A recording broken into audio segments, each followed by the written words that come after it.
एक बार की बात है, शाम का समय था। जंगल में काली घटाएं छाई हुई थी।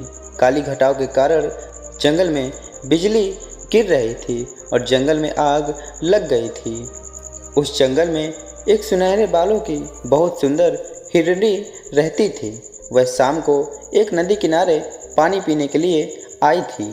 उस समय उसने नदी के अंदर अपनी चिंता भरी परछाई देखी। उसके चेहरे पर चिंता दिख रही थी, क्योंकि जंगल की आग में उसका घर जल चुका था और उसे अपने बच्चों को जन्म देना था। वह हिरनी 3 महीनों से प्रेग्नेंट थी और उसे प्रसूति का दर्द भी होने लगा था। तभी उस हिरनी ने सोचा कि वह अपने बच्चों को जन्म इसी नदी के किनारे ही कहीं अच्छी जगह पर दे देगी। अचानक से हिरनी को नदी के किनारे झाड़ियों में से कुछ आहट सुनाई दी। तभी उसने अपनी तिरछी नज़र से उस झाड़ियों की ओर देखा तो उसे एक परछाई दिखाई दी। उस झाड़ियों में एक शिकारी शिकार करने के लिए अपनी बंदूक में गोलियां भर रहा था।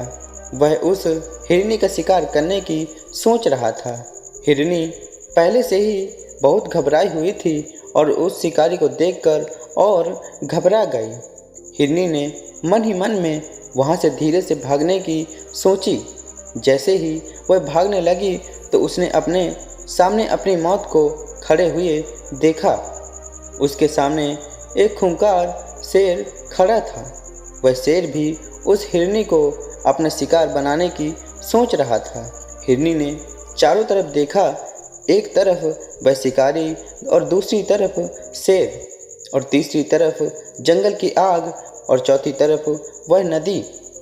हिरनी चारों तरफ से घिर चुकी थी। उसने मन ही मन सोचा, इस नदी को पार करना उसके बस की बात नहीं है। पीछे जंगल की आग है, एक तरफ शिकारी उसका शिकार करेगा और एक तरफ शेर उसे अपना भोजन बनाएगा। हिरनी ने बहुत सोचा अपनी जान बचाने के लिए, लेकिन कोई रास्ता नहीं मिला। फिर हिरनी ने मन ही मन सोचा कि मरना ही है तो डरना किस बात का। मौत चारों तरफ है, अब तो शान से मरेंगे। मानो उस हिरनी का दिमाग सटक गया था।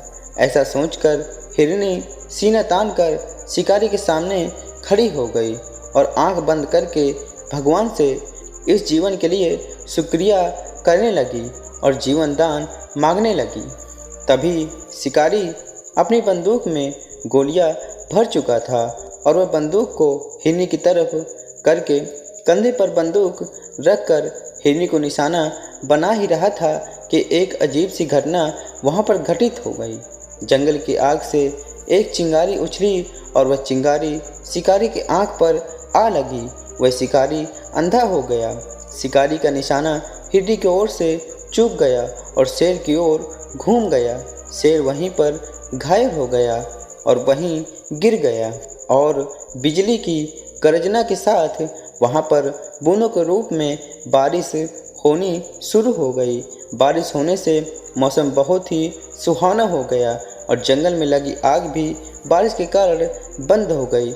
इस सुहाने मौसम में हिरनी ने 3 बच्चों को जन्म दिया।